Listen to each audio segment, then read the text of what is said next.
குன்றக்குடியான் என்பார், பழனிமலைநாதன் என்பார், வடபழனி ஆண்டவன் என்பார், சரவண பவன் என்பார், நிமலன் சுவாமி என்பார், தண்டாயுதபாணி என்பார், கலியுகவரதன் என்பார், வெற்றி வடிவேலன் என்பார், வீரவடி வேலன் என்பார், மரகத வண்ணன் என்பார், ஞானப்பலம் கேட்டவனா, நம்பினோரை நாடுபவனா, காவடி பிரியனாம், ராஜ அலங்காரம் கொண்டவனா, ஆண்டியாய் நின்றானா, ஆனால் செல்வத்தை எல்லாம் கொடுப்பானா.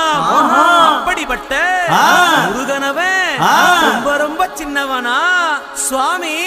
சின்ன சின்ன முருகைய